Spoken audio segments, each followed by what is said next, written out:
vinheta! Gente, agora roda a vinheta. Ele não participou ainda.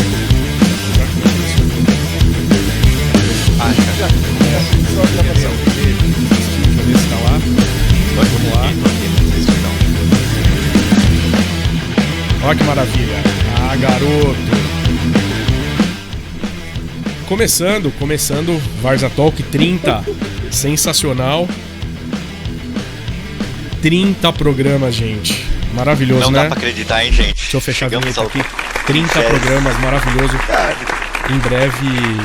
É o primeiro 30 de vários múltiplos de 30. De vários 30, né? Em breve é a idade de Cristo, hein? É isso aí, a idade de Cristo. Minha idade, 30 anos. 33, não seria 33. Não, em breve, né? Em breve é a idade de Cristo. Essa foi foda. Varza Talk 30, em breve a idade de Cristo. Porra. Em breve a idade de Cristo. Bom, já começando essa varza do cacete aqui. Hoje Varza Talk 30. Gente, quase comemorando a placa de compensado, né? Em breve também. E como estamos? Como estamos, Denis Salvo? Quase 400, quase 400. Falta Nossa. pouco. Pessoal, gente, por favor, 400. se inscreva no nosso programa. É isso aí. Mande pro amigo, pro inimigo, ative a sineta, crie um e-mail pro seu gato e se inscreva aqui no Varza Talk. Maravilha. Gatonicolau@gmail.com e dá um like lá pra gente. Gato Nicolau, um bom nome para um gato. Pessoal, Nicolau. Denis Salvo aqui apresentando hoje na bancada com Dinossauro, maravilhoso, sempre acompanhando, né? Dinossauro sempre presente aqui na bancada. É o mascote do programa. Nosso querido Barbosa operando aqui na produção. Um oi rapidinho aí, pessoal, online, Jobinha já tá na tela aí. Já tô na tela, então já dou meu oi, um oi aqui do Joba do Ancião. Brigadão por estar junto com a gente aqui nesse 30º Varza Talk. Maravilha. Muito obrigado a você que tem assistido o nosso programa. Maravilha, Jobinha. Humbertinho. Olá, pessoal. Humberto Aquino com vocês. Pós-Covid. Pós-Covid. Cadê a vinheta dele, pô? Humberto Aquino com você. Não... Cadê a vinheta? Faltou do J. Lacombe aqui. Pós-Covid. Faltou do J. Lacombe aqui, né, ó. J. Lacombe. Guarde que eu vou colocar a peruca, vai ficar igual o Drew e o Drew do meu malvado preferido. Vai ficar igualzinho. Vamos lá, Renezinho, de Jersey. Boa noite, pessoal. Boa noite. É um prazer enorme estar com vocês novamente aí. Faltei no último, mas estamos aí. Ninguém sentiu falta. Vamos lá, Ariane. Nossa convidada. Vamos falar hoje sobre diversidade, né, e autoconhecimento. Ariane Totti, especialista. Oi, Ariane, boa noite. Boa noite, gente. Tudo bem? Estou me sentindo aqui uma ilha de mulher cercada, uma ilha de psicóloga cercada por engenheiros de todos os lados, Por todos os engenheiros maravilhosos. Maravilhosos, brilhantes, espetaculares, gatos, sensacionais, inteligentes. Obrigado. Faz o Pix pra ela aí, pessoal. Tô transferindo aqui o dinheiro. Faz o Pix aí pra cumprir o prometido. O cachê foi muito alto, gente. Então eu tenho que valorizar, né?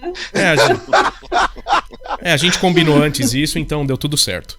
Deu tudo certo, graças a Deus. É isso aí. Ariane, vamos falar, começando aqui já, começando a pergunta sobre autoconhecimento. Explica pro pessoal aí, nossos varzianos ouvintes e telespectadores, sobre autoconhecimento.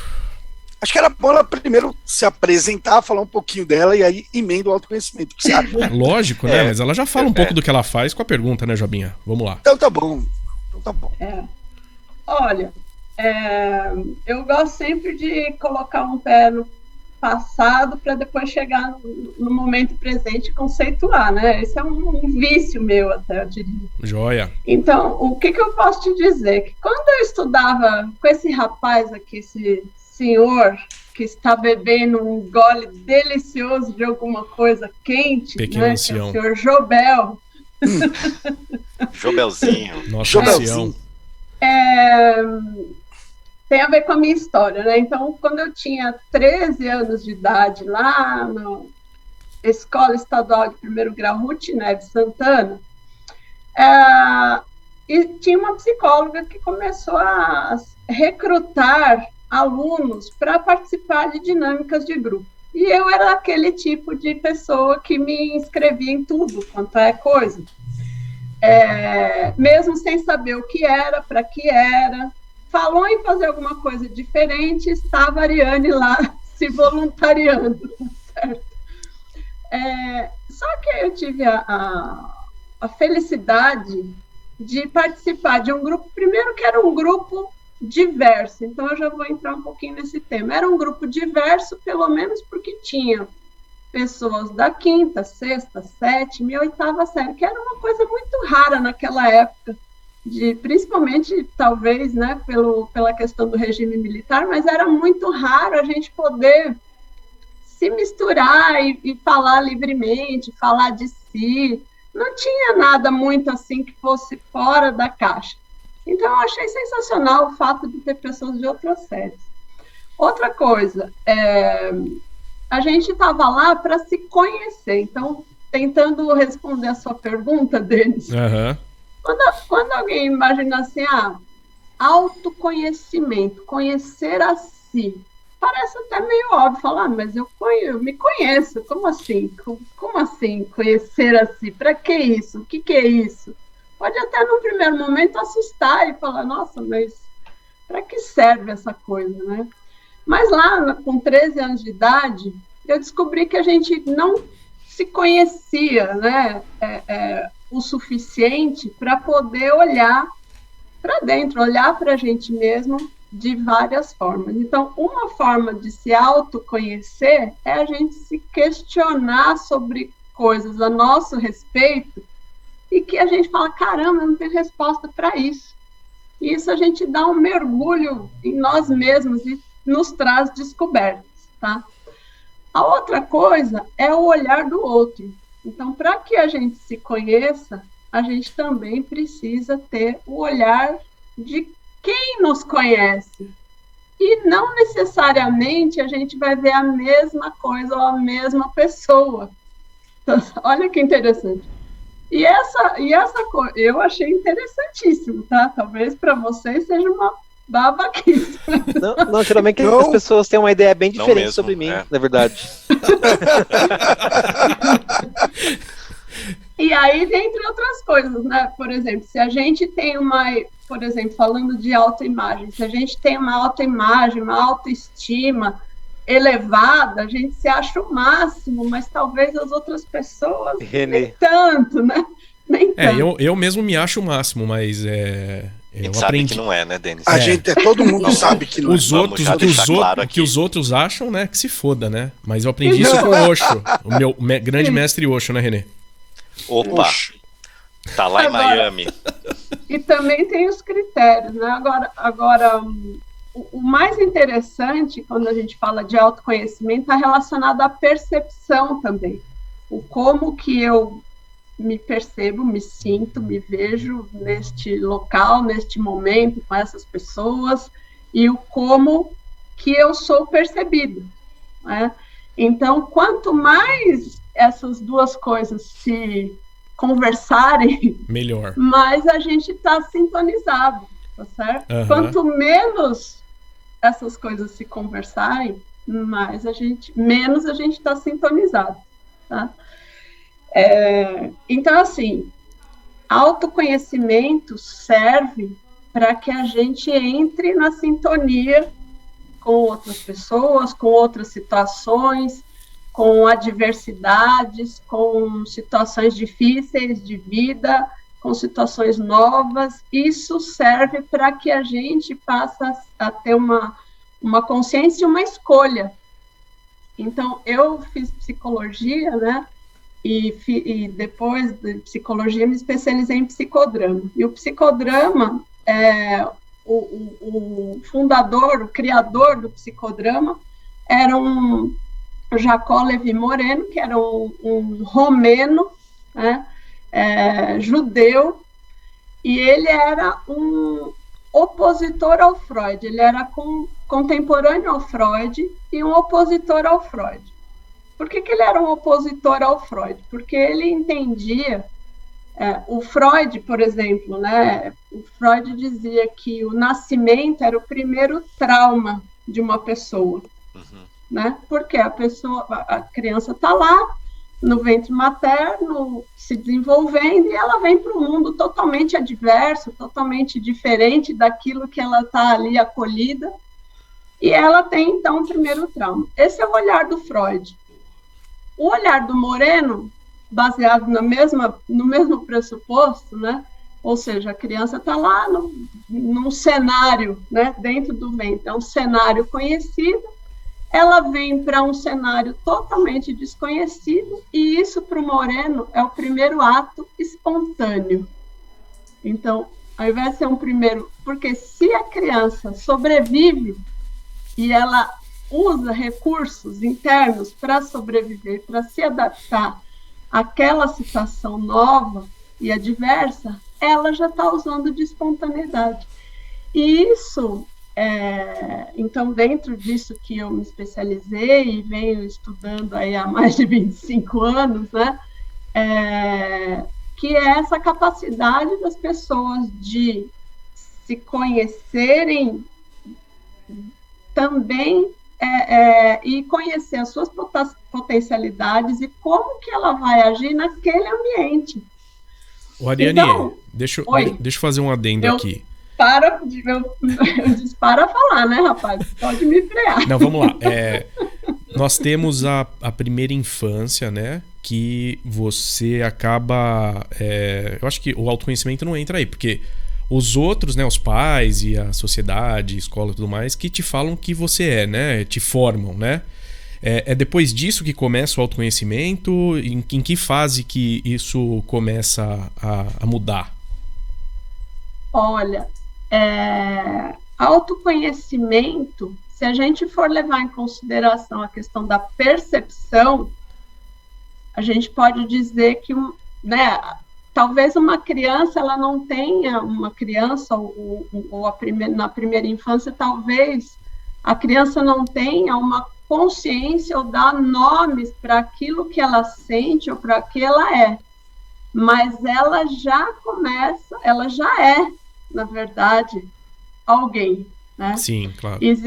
Existem algumas linhas até que eu conheço, assim, não por ser estudiosa no assunto, mas que falam que a gente já existe até 7 gerações antes. Por exemplo, quem fala isso é a constelação familiar, tá? Que é um conhecimento aí mais recente e que é muito utilizado até, não só por psicólogos, mas é muito utilizado até em vara de família, de direito de família, para entender algumas formas de funcionamento em sistemas familiares, né? Certo. Então, eu não sou especialista nisso, tá? Isso é um bicho de 7 cabeças, entre aspas, tá?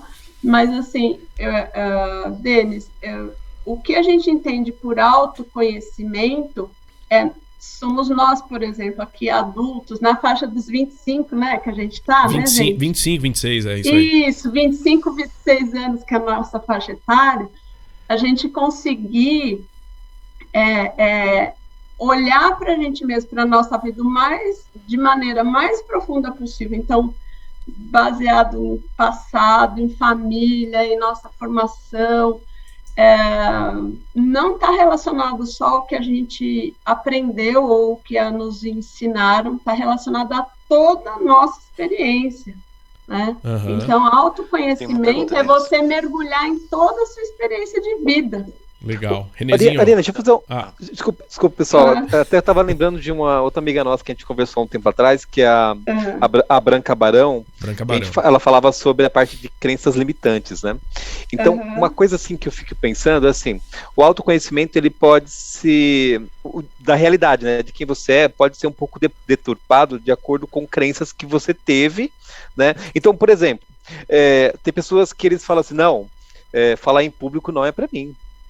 Eu não sei, não tenho medo, sei lá, às vezes ele nunca falou, nunca tentou. Mas já colocou isso na cabeça, funciona, né? Exatamente, então assim, o que ele entende como autoconhecimento dele, ele já fala assim, bom, nisso eu não vou, naquilo também eu não faço, aquilo eu tenho medo. essa questão do autoconhecimento não pode ficar um pouco deturpada de acordo com essas crenças, de acordo com experiências ou traumas que essa pessoa teve? Como que a pessoa pode realmente ter um autoconhecimento, se ser um autoconhecimento real, mas uma coisa mais próxima da realidade, né? Porque às vezes a pessoa faz uma leitura errada. Né? Isso. Uhum.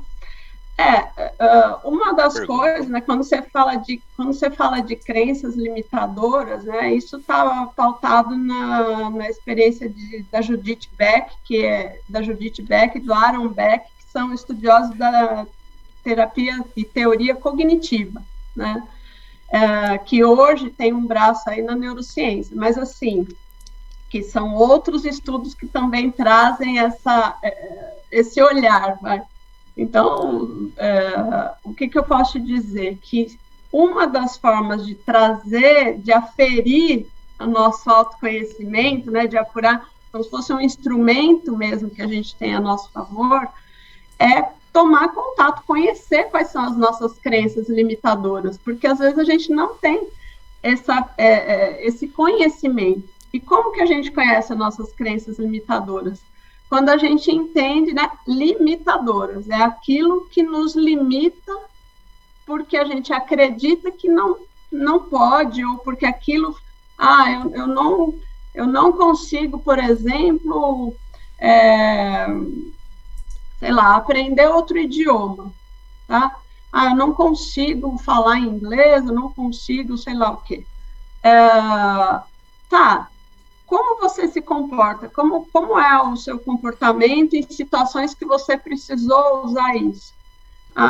E aí cada pessoa vai identificar situações, sentimentos, ações, comportamentos. Então, isso é como se fosse um mapa da nossa cognição, de como que a gente vai lidar com tudo isso. E aí é que a gente começa a perceber. A crença limitadora, ela é a raiz do que a gente chama de pensamento automático. Então, quando a gente tem pensamentos automáticos, em situações diferentes, né, geralmente isso está ligado a uma crença limitadora. E aí, se a gente... Diga. Vai lá, Renezinho. Tem uma pergunta? Eu tenho uma pergunta, mas desculpa, pode concluir, né? Então, e isso, muitas vezes, agora a gente fala assim, mas onde isso se originou? Por que eu passei a acreditar nisso? Então, quando a gente começa a acessar a nossa história, nossa biografia, o quanto antes a gente acessar as cenas e poder olhar para isso, a gente vai encontrar respostas. Então, existem muitas situações que bloqueiam as pessoas, situações de violência, traumas, situações que a pessoa cria uma defesa até para não olhar para isso, porque às vezes é uma questão de sobrevivência emocional, ela não olhar para certas situações que ela passou, para que ela possa suportar uma vida, e aí ela cria mecanismos, né, de defesa. Eu estou misturando várias teorias aqui nessa minha fala, tá, gente? Então, mas a minha pergunta, eu tenho uma pergunta que eu também não sei se vai misturar um pouco, mas eu queria entender isso do autoconhecimento, porque eu estava conversando até com a minha mãe recente, eu recentemente completei 44 anos, e aí eu estava conversando com ela e disse, eu não sinto essa idade, eu sinto como se eu tivesse 10 anos menos, né? Aí ela também falou, eu também não sinto que eu tenho a idade que eu tenho. E eu percebo que conversando até com outras pessoas dessa mesma faixa etária, e trabalhando até com pessoas, vai na faixa dos 30, aí você percebe que também parece que aquela pessoa é até mais nova. Tem alguma coisa que é meio geral e que tem afetado de modo geral todas as pessoas, ou é mais pontual mesmo? Eu sinto isso e é uma coincidência que eu conversei. E se tem a ver com esse autoconhecimento que de certa forma tem sido mudado por conta de como a gente tem sido moldado na sociedade. Tá. Olha, Renê, eu vou te falar de uma coisa de uma outra linha de pensamento, mas que eu de novo, eu não sou especialista nessa outra linha, mas ela fala dos setênios, a antroposofia. Então, a antroposofia, ela traz um olhar para que a cada 7 anos da nossa existência, a gente tem determinadas questões existenciais e um olhar para que é como se a gente passasse por situações parecidas, mais ou menos isso que você está falando, né? Então, e tem uma curva. Interessante isso, hein?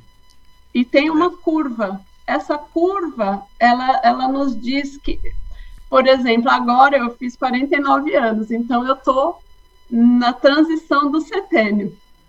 Então, é esperado, então existe dentro desse estudo da antroposofia, e que fala de setênios, é esperado que você passe por alguns tipos, uma forma de olhar para a sua própria vida. E, às vezes, isso bate, por exemplo, a adolescência, né, numa curva. Às vezes você está na faixa de 14 anos, só que lá do outro lado, né, com 49, eu não sei te dizer a curva direita. Eu entendi, como se traçasse uma reta numa curva sino, né? Isso. Então, algumas questões, né, em relação a gente mesmo, em relação ao mundo, né? Porque o que é o autoconhecimento? É olhar para a gente mesmo em relação ao mundo, ao entorno. Quem somos nós, né? E até para voltar num aspecto que é a minha raiz, né? Eu tenho raiz no psicodrama, que fala dessa questão da espontaneidade. O Moreno, ele escreveu um livro fantástico, que é Quem Sobreviverá, que fala o que está acontecendo agora aqui com a gente. Ele escreveu lá atrás, né? E ele dizia que quem sobreviverá está relacionado a essa questão da espontaneidade, da criatividade, de lidar com situações novas, etc. E ele fala que a gente tem que ser autor e ator da própria história. Então, quando a gente é autor, é meio que um olhar de o que a gente quer para a nossa história. Então, se eu vivi, por exemplo, situações do passado que eu não quero para mim, ou se eu tenho modelos ou antimodelos, na minha família, eu não quero ser que nem tal pessoa, eu não quero ser assim, eu quero ser assado. Então, a gente vai nos norteando e traçando uma vida, ou pelo que a gente quer, que a gente sente que é algo que está nos levando, ou porque a gente não quer algo, né? Então, ter essa leitura, enxergar esses exemplos, essas situações. Por isso que, assim, gente, autoconhecimento é uma estrada sem fim. Uhum. É uma estrada sem fim. Porque enquanto a gente tiver vida, a gente vai estar se conhecendo, tá? Hoje a gente fala né, eu não sei se vocês passaram por situações, eu e o Jobel, a gente perdeu um amigo muito próximo, muito querido, né, da nossa idade, e para o Covid, e ele, eu fico pensando assim muito, né, nesse momento que a pessoa está ali, e eu atendo pessoas em luto, eu faço esse trabalho voluntário, e a gente fica olhando para essas questões difíceis, né, de vida e morte, estar entre a vida e a morte, como lidar com o luto. Então, são questões existenciais, tá certo? Que mesmo que a gente nunca parou para pensar nisso, existem algumas situações de vida que nos obrigam a olhar para isso. Não, né? como foi agora recentemente aqui em Miami, né? Imagina, você tá no seu apartamento, bem tranquilo, pensando, estou em casa, estou tranquilo, estou protegido, caiu. E o apartamento cai, né? Nossa, o prédio inteiro, né? Quer dizer, realmente, isso aí faz a gente realmente pensar muito, né? Então, tem situações... Diga, Jobel. Não, termina, pode terminar. Então, não tem fim, é por isso que eu falo, autoconhecimento e a gente falar disso não tem fim, mas é algo que vale a pena a gente buscar para a gente ampliar a nossa consciência, para a gente poder fazer escolhas, porque a vida, o entorno não é uma escolha. O que acontece com a gente não necessariamente é uma escolha, mas o que a gente vai fazer daquilo que acontece pode ser uma escolha. Se a gente se conhecer o suficiente para falar, putz, sabe, E isso pode ser um lampejo, pode ser um estalo, né? Eu estou aqui estalando o dedo, porque pode ser um estalo, né? Sim. E o que pode fazer diferença numa situação de muito impacto, né? Hoje, por exemplo, eu faço esse trabalho voluntário, que o ano passado, com a questão da pandemia, eu me senti na obrigação de fazer algo maior, né, dentro da minha profissão, e eu comecei a atender pessoas em luto. Precisa cortar? O que é? Código? Não, eu tô falando com a produção. Não. Fica tranquilo, ele tá vendo lá a edição. Ele fala com o Barbosa. Eu tô falando com o Barbosa aqui, Ariane, desculpa. Não, na verdade, não é pra cortar nada, não. Eu falei eu sou observadora, então eu tô aqui de olho em vocês todos, cara. Não, Ariane, provavelmente ele viu ou uma porção de coxinha. Eu falei, traz pra cá, que eu tô com fome. De pão de queijo com cafezinho, aí ele fica meio alucinado, Lanche de pernil. Puta, lanche de pernil é bom, hein? Até eu quero, pô. Agora você me sacaneou, pô. Agora eu também quero. Com vontade. No fim de semana eu fiz. Agora até eu vou mudar de assunto. Vamos mudar de assunto, gente. Vamos falar sobre comida. Então, Ori, eu queria fazer uma pergunta que vem até meio assim, continuação da pergunta do René, que é em relação aí às gerações mais novas aí que a gente, né? Você tem a geração X, que é ali de 65 a 84, que é mais ou menos a gente. A geração Y, que é de 85 a 99, antes do milênio, e tem os millennials, que é de 2000 para frente. Agora tem a geração Alpha, que é de 2010, né, que são crianças ainda, mais ou menos na faixa de 10. Mas eu noto, principalmente para a geração Y, que é os que nasceram ali a partir de 85, e que esse pessoal já está adulto, já terminou a faculdade, já está no mercado, que eles têm um grau de maturidade muito menor do que nós tínhamos na mesma idade deles. E eles têm, muito em tese, uma formação melhor que a nossa, um grau de informação geral do mundo maior que o nosso, porque a gente fazia trabalho de escola em biblioteca. Não existia Google. Hoje é só falar ok Google que ele te responde tudo. Ok, né? Google, o cara joga pra você. Você tem lá já tá o Brainly que tem as respostas de todas as provas, né? E olha lá, tá vendo? Eu falei, mandei um ok Google aqui, já coisou. Mas eu vejo que assim, em termos de maturidade em relação à vida, né, de ir atrás dos seus propósitos, de enfrentar as dificuldades que todos nós enfrentamos em maior ou menor grau, esse pessoal, eles são mais imaturos do que nós éramos na mesma idade deles.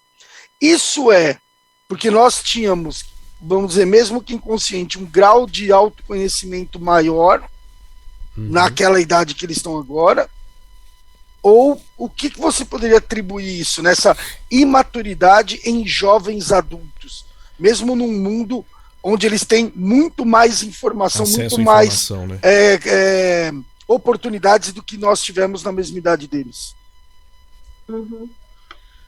Olha, eu não sei se eu sei responder essa pergunta, tá? Porque ela é bem difícil, bem complexa. Mas, assim, uma das coisas que eu vejo é que existe uma geração, a nossa geração, por exemplo, a gente tinha muitas experiências, a gente brincava na rua, a gente tinha experiências concretas, relacionais, a gente tinha um contato com a vida mais real, né? A gente não era tão protegido, né? Tanto é que até leis de trânsito, uma série de coisas não existiam. Não tinha segurança. Não era obrigatório sim. Então, viajei no porta-mala direto. Direto, né? Direto. Você é deitado no piso da Brasília. Opa! Naquele cantinho do Fusca no fundo, lembra? Puta, cara, era demais. Eu ia 3, você, seus irmãos e seu priminho. Cuida do seu priminho. Então, naquela época, talvez, né, as crianças ou mesmo os adultos, se a gente for falar dessas questões, tinha muito mais acidente e tal, muito problema em relação a isso, porque a gente era exposto muito mais, né? Inclusive a frustrações. Era assim, não era não. Não era não. né? E a minha mãe não tinha o menor receio de falar, não, e olha que a minha mãe era uma pessoa assim à frente do tempo, e ela não era de bater, nem meu pai, mas assim, a maioria da nossa, do pessoal tomava um cacete, assim, não é? Humberto apanhou muito, né, pequeno? Né? Levantou então, a mãozinha. Assim, então, de certa forma, a gente aprendeu a lidar com o limite, com o não, e assim com a frustração. E isso amadurece, sabe? Lidar com a frustração é algo que amadurece a gente. Quando a gente fala de uma outra geração em que o ter e o ser já eram coisas diferentes, então que tem mais proteção, eu vou dar para o meu filho o estudo que eu não tive. Tem muito isso. Estudo você não dá, estudo você pode pagar uma escola melhor e tal, mas o estudo é o seu filho que vai fazer ou não, né? Então, assim, quando você quer suprir, e eu acredito que nessa geração, da nossa geração para a seguinte, muitas frustrações que a gente teve, né, ou que talvez a gente quis, eu não sei se você... Que o filho não tivesse, né? Mas a gente quis preencher um buraco que era nosso, dando para os nossos filhos aquilo que a gente não tinha. Sim. Então, só que esse era um buraco nosso. E aí a gente criou um buraco nos filhos, né? A gente, que eu digo. Por quê? Porque ele passou a coisificar a própria vida. E assim, nas gerações seguintes, a coisificar, a dar mais importância, às vezes, a coisas, ao brinquedo, do que ao brincar, por exemplo. Então, o brinquedo não é mais importante que o brincar. Né? É verdade.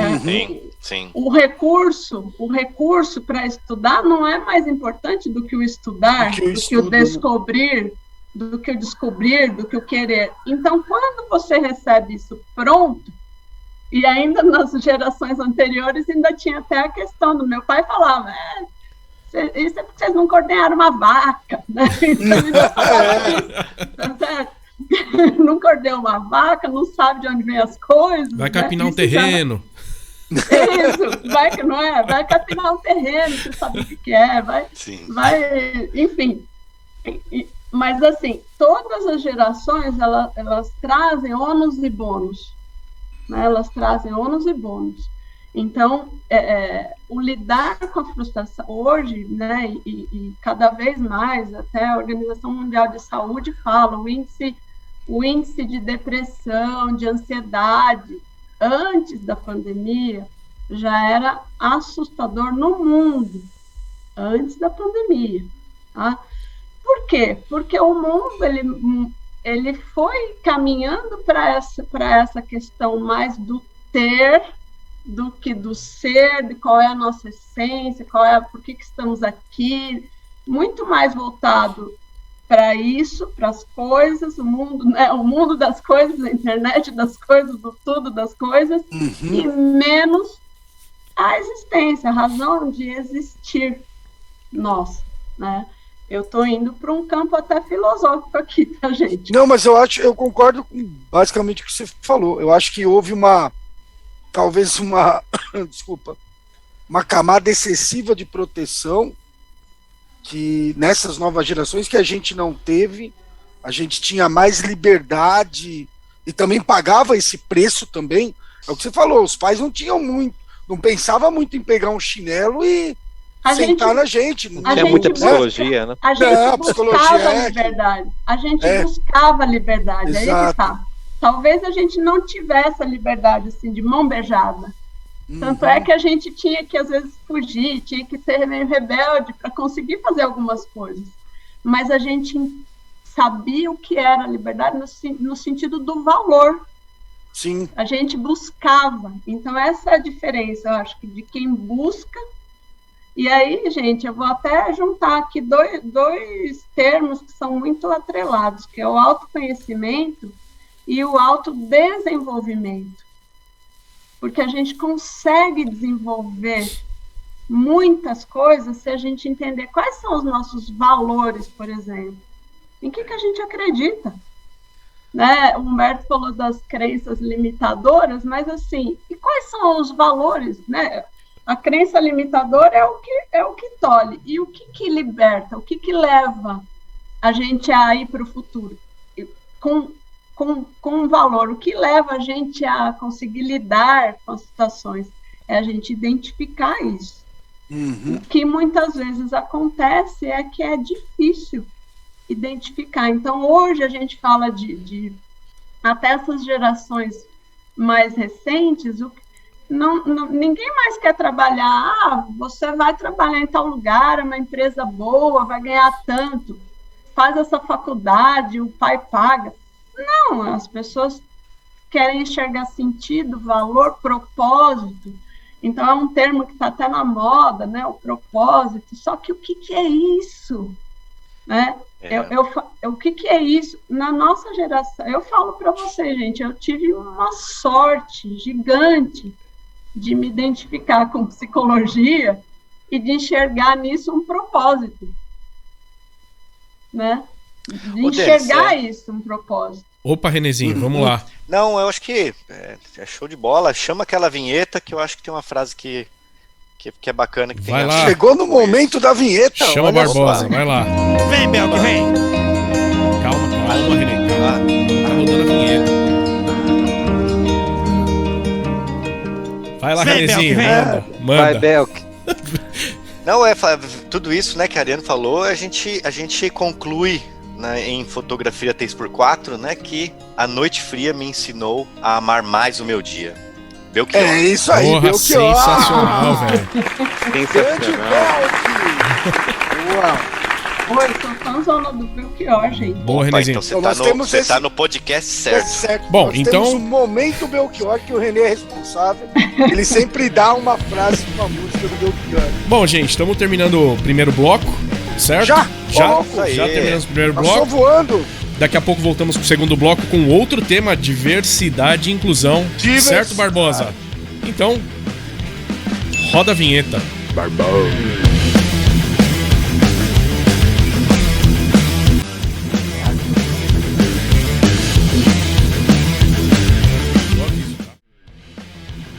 Maravilha, gente. Começando o segundo bloco com Ariane Totti. Sensacional. Quem começa aí, Jobinha? Vamos voltar no segundo então, bloco aqui com diversidade e inclusão. Vamos lá, Jobá. Aproveitar que a Ariane está aqui hoje, tem bastante coisa aí pra Encontrei gente estes resultados. E aí o Google também encontrou uns resultados aí no telefone do Denis. Não sei que resultado que foi. Hoje ela tá foda, viu? Hoje ela tá. Desliga isso aí. Boston Consulting Group. Depois aparece seu vídeo na internet. Ari, a gente passou aí por uma semana onde se comemorava aí a diversidade, né? Os grupos aí LGBTQ+, e etc. E a gente sabe que tem muita gente que tem uma dificuldade muito grande de lidar com esse público. Fala-se muito de preconceito, a gente sabe que tem, mas eu acho que até mais do que um preconceito, há pessoas que não têm exatamente um preconceito, mas têm uma dificuldade de lidar no dia a dia com essas pessoas. E ainda, eu acho que isso ainda é mais, vamos dizer, difícil dentro do ambiente de trabalho. A gente passou agora por uma pandemia, está todo mundo meio home office, talvez isso tenha melhorado um pouco, mas quando voltar a uma certa normalidade, que as pessoas, né, começarem a conviver de novo, isso sempre vem à tona. Como é que você, que cuida dessas questões também, que faz parte da sua formação, o que você pode falar disso? Né? Quando a gente fala de diversidade, é uma aceitação de cara ou não? Quando a gente fala de diversidade, o que a gente está falando exatamente? Como que é a maneira certa de tratar esse assunto? Bom, eu acho que se a gente for na origem até da palavra, né? O que é o diverso? O que é o... Vamos pegar vocês aqui que não são da área, né? O que é diverso? É o diferente. Para mim, respondendo de bate-pronto, Não é diferente. É qualquer coisa. É o diferente. Muito bem, é isso aí. O diverso é o que é diferente. É o que é diferente de quem? Da maioria, né? do padrão? Da maioria. De nós mesmos. Agora, olha só que interessante. Existe preconceito e existe até por parte de, por exemplo, existem pessoas que não se assumem numa determinada orientação sexual e têm um preconceito em relação a isso, porque ela própria tem dificuldade com a identidade dela. Tá? Existe isso. Eu não estou dizendo que o preconceito é só fruto disso, mas existe isso. Então, quando a gente fala a diversidade, é tudo aquilo que compõe, né, uma sociedade, a humanidade até, ela é diversa em que aspectos? Ela é diversa do ponto de vista racial, ela é diversa do ponto de vista religioso, ela é diversa do ponto de vista de orientação sexual, de gênero, que são coisas diferentes, certo? Ela é diversa do ponto de vista de personalidade. E no ambiente de trabalho, se a gente for olhar, pegando esse cenário, tá, Jobel, que você trouxe, no ambiente de trabalho, a gente pode ter pouca diversidade nesses aspectos todos, e inclusive do ponto de vista de conhecimento, né? Aqui a gente está num grupo, hoje eu vim para trazer um pouco de diversidade aqui para vocês, porque eu sou a única mulher e tem uma formação diferente, tá certo? Então, eu trouxe um pouco de diversidade aqui para vocês. Então, a diversidade é aquilo que é o diferente. Então, esse quadro aqui, ele traz um pouco, talvez simbolicamente, o que a gente entende que seria, por exemplo, uma equipe de alta performance, equipes para ser, assim, além da curva, ponto fora da curva, geralmente são equipes diversas, mas que conseguem trabalhar entre si. E o que faz uma equipe diversa conseguir trabalhar entre si de maneira harmoniosa? O primeiro passo é o respeito. Sem dúvida. Então, o que falta quando a gente não tem um respeito por aquilo que é o diverso ou o diferente, ou o que pensa diferente, né? Porque as pessoas pensam diferente, têm experiências diferentes, nós somos diversos, por um lado, e ao mesmo tempo, todos nós temos olhos, nariz, boca, coração, nesse sentido humano da palavra, somos iguais, né? Não existe um ser humano vivo sem cabeça, Agora, então, aí existe uma outra questão que está intimamente ligada à diversidade, que é a questão da inclusão. Muitas vezes, né, e isso se associa mais, o termo se associa mais a pessoas com deficiência, né? Eu, por exemplo, eu faço trabalho voluntário há mais de 5 anos com pessoas cegas. Esporte, cultura e lazer de pessoas cegas. Esse final de semana participei de um sarau, e nesse sarau envolvia artistas, né, de diferentes modalidades, com diferentes deficiências. Então, quando a gente fala disso também no ambiente de trabalho, uma pessoa com deficiência, ela agrega na diversidade? O que vocês acham? Se eu colocar uma pessoa cega aqui para bater papo aqui com a gente. Olha, no meu caso, agrega. Sabe por quê? Porque eu trabalho com software e a gente tem na equipe de desenvolvimento pessoas cegas. Porque o software precisa atender as questões de acessibilidade. Então, no nosso caso, assim, uma vez eu testei um software, né, para simular essa questão de acessibilidade, mas como eu não sou cego, é estranho, porque eu tô vendo, né, então tô clicando. Então, no meu caso, agrega porque são pessoas que vão testar, que vão, né, realmente ter essa experiência real, né? E não adianta só fechar o olho, né, Humberto? Porque... Não adianta. Não, porque você dá aquela abridinha. Você dá aquela... Você engana, né? Mas você sabe que eu comecei a fazer esse tipo de trabalho voluntário por curiosidade.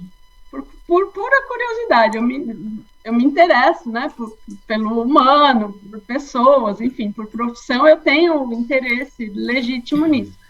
Mas eu falei, como será que é, gente? Sabe, assim, como que será que é? Então, me aproximei por curiosidade e passei eu diria a vocês que eu passei a enxergar coisas que eu não enxergava antes, pela forma de pensar, pela forma de entender o mundo, pela forma de se relacionar, que, no caso, é o público que eu estou mais ligado, são pessoas cegas. Mas quando a gente consegue... e esse mix também, porque muitas vezes as pessoas que são também, pegando pessoas cegas ou deficientes visuais, né, pessoas com baixa visão, muitas vezes eles se fecham também, e aí eles podem formar um grupo não diverso. Por quê?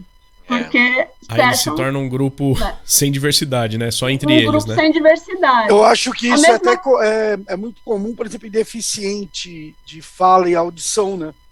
Porque como eles têm que se comunicar com Libras, eles automaticamente se fecham num grupinho deles ali, ficam um pouco diversos, né? Agora, a gente tem uma necessidade, um senso de pertencimento. Jobel, quando você disse, eu e meus amigos, tal, com a pandemia, a gente resolveu montar um grupo, tal, o que é que a gente às vezes sente falta? De pertencer a um grupo, de ser pertencente a um grupo. Isso é uma necessidade humana. É uma necessidade humana, né? Todos sentem essa necessidade e precisam, né, pertencer. Agora, quando a gente trabalha com o contrário, que a exclusão é aquela sensação de eu tenho obstáculos para pertencer, eu tenho obstáculos para poder trabalhar, por exemplo, eu tenho obstáculos, né? Então, e isso é uma questão muito maior, que vai muito além da psicologia, claro, né?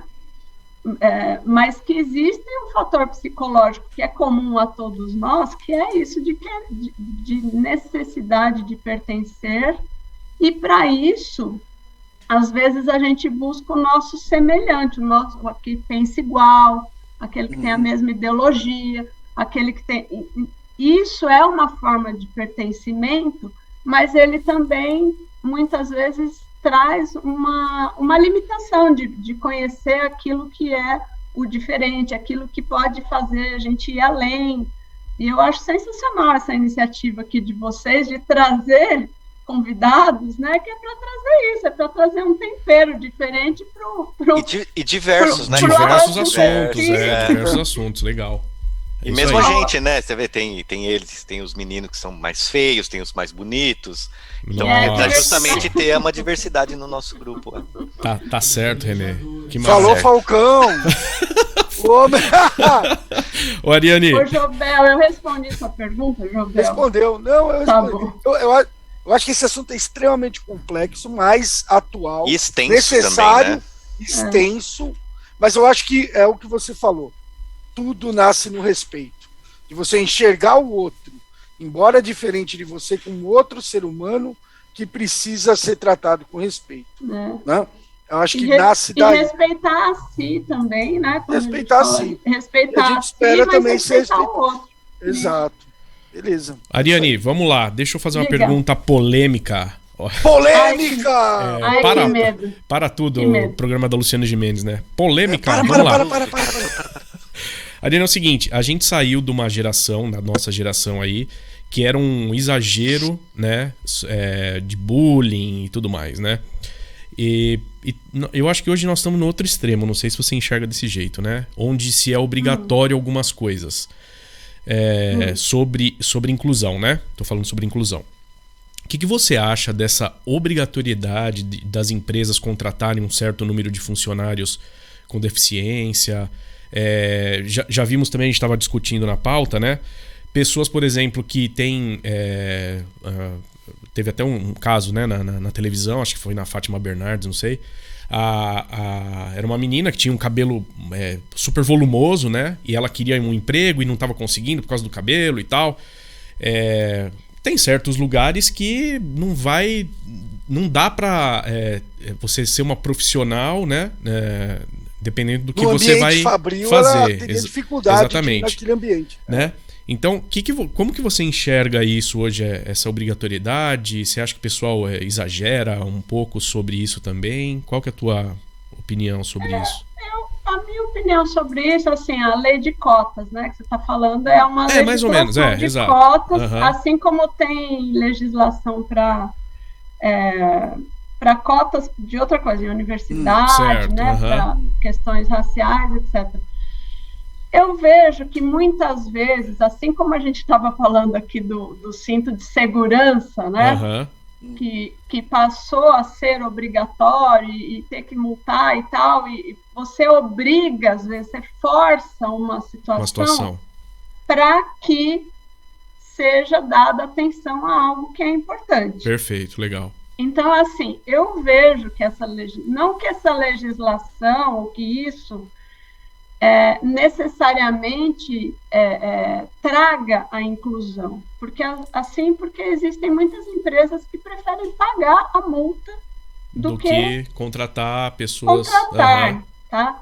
Tem empresas que preferem pagar a multa. Assim como tem, é isso que eu digo, né? A questão da inclusão, ela é muito maior do que... né, ela é maior, ela envolve outros pontos. Eu entendo que seria um começo. Tá, legal. É um começo, foi um jeito de se poder dar atenção para um fato que era simplesmente ignorado. Perfeito, legal. Então, eu vejo dessa forma. Não, perfeito, bacana. Muito bom. É verdade, né? Você acaba trazendo um assunto que ninguém se preocupava, na verdade, né? E tinha até uma propaganda antes que era bem legal, os caras dois caras conversando e falando que um cara era cadeirante e tudo mais, e foi contratado, e não foi contratado, né? Que ele fala, um absurdo, o cara era cadeirante e tal. E os dois estão na cadeira, em duas cadeiras, rodando pra lá e pra cá, conversando na cadeira, né? Como se isso fizesse diferença, né? Então isso é bem legal mesmo. Humbertinho estava... Eu acho que é um ponto importante da Ariane, assim, às vezes as pessoas não se dão conta da coisa, né? Por exemplo, eu só me toquei eu tive a cirurgia no joelho, eu tive que usar muletas, né? Eu fazia pós-graduação na FGV, e foi ali que eu comecei a ver a questão de acessibilidade, por exemplo, uma coisa que eu não tinha parado para pensar. Você nem percebe, né? Aí você não percebe. E aí eu me toquei o seguinte, quando eu fui descer a FGV ali na rua Itapeva, eu tinha a opção, que era a escada, que era um monte de degrau, ou a rampa. Aí eu falei, vou pela rampa, né? Porque a rampa é acessível, né? Cara, só que a rampa era assim. Então eu com a muleta fui descendo, aí eu já percebi assim, puxa, não é acessível. E aí legal. E aí quando eu fui usar o banheiro, eu comecei a perceber que todos os banheiros de todos os andares da faculdade, eles tinham um degrau.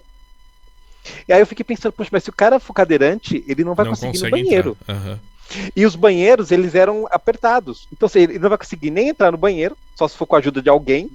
E para ele usar o banheiro também, não tem banheiro para quem é cadeirante, né? Mas eu só comecei a pensar nisso porque tive esse problema, né? E de locomoção e etc. Fora isso, você nunca tinha percebido, né, Humberto? Nunca tinha percebido. Então, esse aí é o ponto que você diz, né? Às vezes precisa vir uma lei para que as pessoas parem e reflitam sobre... Né? Algo para tratar no coletivo, né? A lei, ela vem para você trazer uma consciência maior, né? Nem sempre, né? Só isso não vai fazer com que aconteça a inclusão, etc. Mas seria um princípio, né? Para atender aí uma sociedade, né? Legal. Minha irmã, ela dava carona para numa empresa que ela trabalhava, dava carona para uma cadeirante e tinha uma vaga para cadeirantes, né? De carro. Nossa, mas isso é absurdo. Mas todos os dias ela tinha que parar na calçada, subir na empresa e falar para alguém tirar o carro. Então, cara, é um absurdo. Todo dia tinha um carro parado na vaga de deficiente. É um absurdo, né? Então, eu acredito Mas de funcionários da empresa? De funcionários da empresa. Uma hora era o diretor. Embora, velho. Uma hora era o diretor que parou lá. Não, parei aí porque eu não sabia se... Mas era todo dia. Ela falou que era impressionante, cara. Todo dia ela tinha que parar, quebrar o pau lá pra alguém... E o pessoal descia puto ainda. Tipo, porra, tem que tirar o carro, sabe? Então, realmente... A cidade de São Paulo, ela... por menos acessível que seja, ela ainda é considerada uma cidade mais acessível, por exemplo, para pessoas cegas, né? Ela tem toda a malha metroviária, tem muitas calçadas com piso tátil, né? Agora, o que acontece é que a gente, realmente, é isso que o Humberto falou, às vezes a gente não está sensível a uma situação, não é empático por não ser uma realidade nossa, a certas questões elementares, né? Então, por exemplo, isso, né? Pessoas que ficam paradas ou que colocam a barraca em cima do piso tátil, perto do metrô, ou pessoas que ficam paradas. Então, as pessoas que têm deficiência visual, muitos, né, que tem que lutar diariamente para ser respeitado. Às vezes, pessoa que deixa o cachorro fazer cocô, por exemplo, na calçada, a bengala não pega isso, né?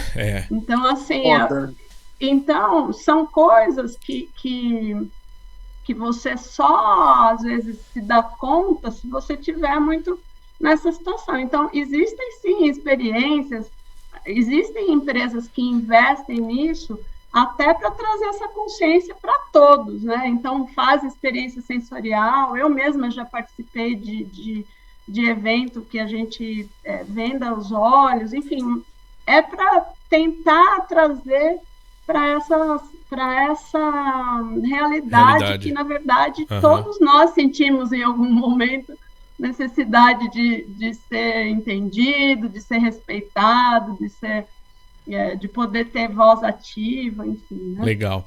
Ariane, deixa o seu Instagram... pra gente, pro pessoal acessar e conhecer um pouco mais do seu trabalho? Tá certo. O Instagram é Voo Livre Consultoria. Voo Livre Consultoria. Voo Livre Consultoria. Tem o site com o mesmo nome, Voo Livre Consultoria. No LinkedIn, que eu acho que se tiver pessoas aí desse mundo corporativo... o pessoal, né, que assiste a gente é tudo LinkedIn. Pessoal sensacional. É Ariane Totti, né? Ariane.Totti, mas o Insta e o meu Insta pessoal, se vocês quiserem, né?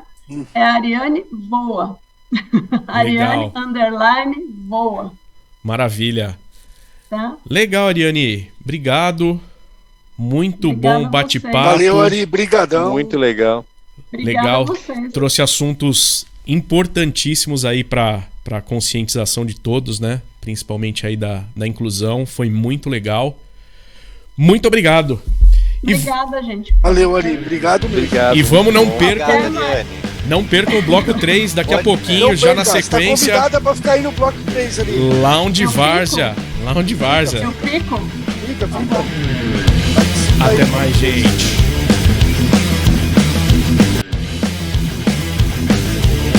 O material dele da Barbosa. Quentinha, vamos lá.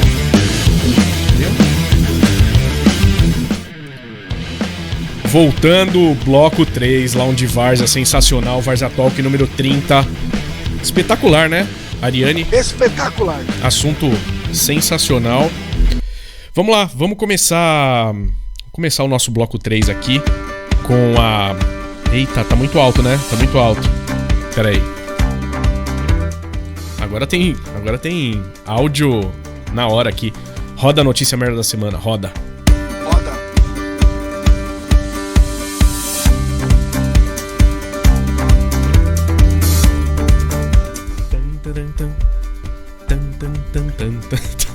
Vamos lá. A minha musa maravilhosa, Marina Rui Barbosa, de novo. Acho que é a terceira ou quarta notícia que ela entra aqui. Maravilhosa. Bolo de aniversário de Marina Rui Barbosa foi feito pela própria atriz. Porra, velho. Sério, cara? Ela que fez, cara. Caixinha de bolo sol deve ser. Nossa. Maravilha. E aí tem a foto do bolo. De bolo sol. Boa. E aí tem a foto do bolo, cara. Tá na tela aí, Barbosa? Notícia. Não, isso aqui é notícia. Isso aqui é notícia. O bolinho ficou sensacional. Sensacional. Bom, gente, peraí que... Parabéns aí pra ela. Parabéns, Marina. Muito bom. Parabéns pra conquista, Marina. É realmente... Parabéns pra conquista. Ó, ela já aprendeu, já teve notícia dela que aprendeu a cortar legumes pra fazer uma cena de novela. Cara, isso é difícil. E agora ela fez o próprio bolo de aniversário. Cara, isso é muito Parabéns, Marina. Um beijo. Mais, cara, abrir a caixinha do bolo sol ali, tem as medidas certas de farinha, de açúcar, de água, de chocolate. Um beijo pra você, faz tempo que a gente não se fala aí. Um beijo. Vamos lá então. Agora pra nosso Jobelardinho. Vamos lá, Joba. Opa! Nossa dica cultural. Cultural não, agora é dica do Ancião. Não, agora é dica do Ancião. Já mudou o quadro há 30 programas, ele não lembra. Então chama a vinheta aí, porra. É a dica do Ancião. Roda essa vinheta aí,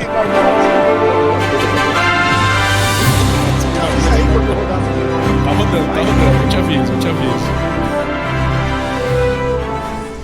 Vai lá, Jobinha, manda bala. É isso aí, pessoal. E hoje eu vou indicar um livro. Faz tempo que eu não indico um livro. Eu vou indicar um livro aí, principalmente pra você aí, que é da geração Y, que é um millennial. Fica essa dica desse livrinho aí pra você comprar. Pode ler no seu e-book, pode ser no seu Kindle. É um livro chamado Arrume a Sua Cama. Vagabundo. O ex-almirante da Marinha Americana, William McRaven.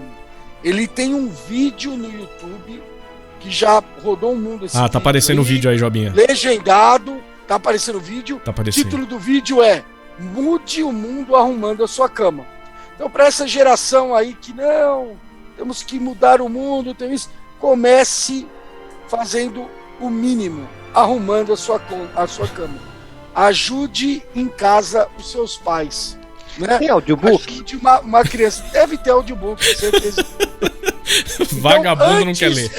Antes de querer mudar o mundo, arrume a sua porra da sua cama. Então fica a minha dica, é um livro sensacional, um livrinho curtinho, tem audiobook, tem vídeo no YouTube, não tem desculpa para você não ler, tá? Do general ex-almirante da Marinha Americana. Faz um resumo, Job, e manda pra gente. É isso que eu ia perguntar. A outra pergunta que eles iam fazer, isso. Tem resumo? Isso, vai esperando o resumo do Job. Acabei a parte do resumo gratuito, agora eu cobro. E é isso aí, essa é a dica do Ancião. Valeu, Jobita. Boa dica. Muito bom. Dica maravilhosa. Muito bom, Jobinha. Vamos lá, hoje não tem o nosso pequeno cabelo de boneca velha. Aquele quadro que ninguém quer participar. Ninguém quer participar. Hoje não vai ter. O cabelo de boneca velha não está na bancada. Cabelo. Quando não tá, a gente pode zoar, hein, Jobinha? Quando não tá, a gente pode zoar aqui. Joseph Old Doll Hair. É isso aí. Ô, Denis. Fala um. Mas o Zé não tá aí hoje, mas essa semana teve o cara que era o modelo do cigarrinho de chocolate Pan. Ele faleceu essa semana. É isso aí. Se puder pôr na tela aí. Não tem, não dá pra pôr na tela. Nino, tem que mandar antes. Tem que ter mandado antes. Tá. Então, e ele faleceu. Esse daí foi porque vocês mandaram no grupo e marcou, né? Porque eu lembro muito bem desse doce da Pan, do cigarrinho de chocolate. Porra, era sensacional. Do menininho. E ele faleceu, esse senhor aí, que eu esqueci o nome dele. Até a Pan mesmo publicou lá no... publicou? É. Foi. Marcou a nossa geração esse chocolate aí, Mas deve já ser bem de idade, né, cara? Porque... Não era tanto não pela foto, viu? Acho que ou ele comeu muito chocolate, então, ou foi fumando mesmo, né? Tá certo. Vamos lá, vamos pro próximo quadro, então. Já fica na tela aí, Renê. Chama aí o Direto a notícia do estrangeiro. Roda. Direto do estrangeiro. Roda. Peraí, calma.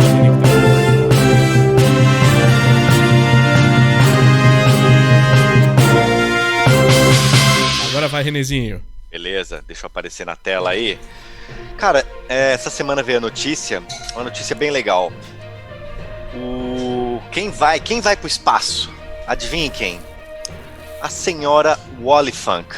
Ela é uma senhora de 82 anos E aí você fala, legal, escolher uma senhorinha aí pra ir. Não, ela participou em 1961, ela fazia parte de um grupo chamado Mercury 13.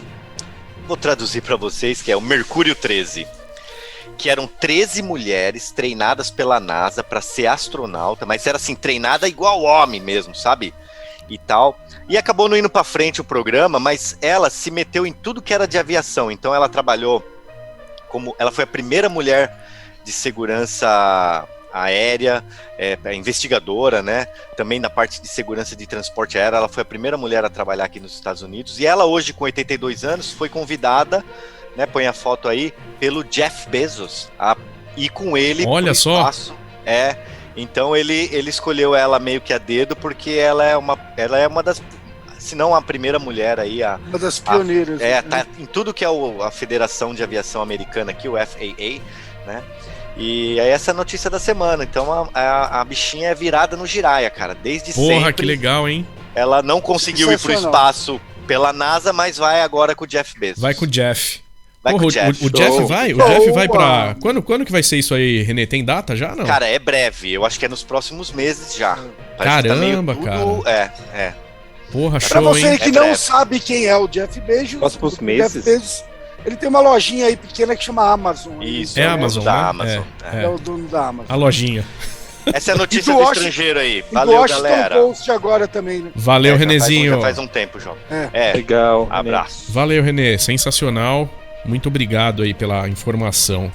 Vamos agora voltando aí o quadro Várzea Raiz do nosso querido Humbertinho.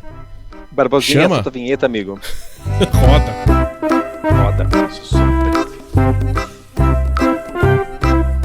E aí, galera, voltando aí com vocês, hein? Tô aqui, vivo e forte. Vivo e forte. Pessoal, hoje eu vou falar com vocês aí um personagem, né? Dos anos aí 80, 90, 2000, Luiz Roberto Gambrini Moreira. Alguém sabe quem é? Pelo nome não, hein? Acho que ninguém sabe, Humberto. Roberta Close. Agora sim. A gente tá falando sobre diversidade, etc, né? Então a Roberta Close, ela foi uma modelo super famosa aí, né, nos anos 80, 90. Pra quem não sabe, ela foi a primeiro trans, né, a sair na Playboy, né? Ela fez muito sucesso, era muito conhecida. Tinha até a música do nosso Erasmo Carlos, né? Não sei se vocês se recordam. Tinha um pedacinho, dá um close nela. É verdade, era homenagem a ela, né? E o que é interessante, você vê naquela época, né? Então ela foi super conhecida, super famosa, participou de todos os programas, desfilou, né? Desfile de moda, etc. E olha que coisa interessante. Ela só conseguiu alterar o nome dela, porque ela queria alterar o nome dela para Roberta Gambrini Moreira, né? Ela só conseguiu resolver isso em 2005. Caramba! Tá de brincadeira. Ela entrou com vários processos, chegou aí no STF e só conseguiu mudar o nome dela, né, para esse nome, né, o nome social, em 2005. Então, na verdade, assim, ela foi alguém que quebrou muita barreira. Então, hoje que as pessoas conseguem, hoje os trans, né, de alterar nome, de ter o nome social, se deve muito à luta que ela teve, né, nos anos 80, 90, né? Então, salve Roberta Close. Muito legal. Ela casou com um empresário suíço, não foi mais? Eu acho que é isso mesmo, João. Na verdade, ela tem cidadania suíça, tudo, né? Se não me engano, acho que ela mora na Suíça ainda. Eu acho casada. que ela já mora lá há muitos anos. E ela cortou, anos, né? Ela fez a operação. Fez a operação. Né? Transição, Aí foi aí que ela apareceu na Playboy, né? Foi. Legal.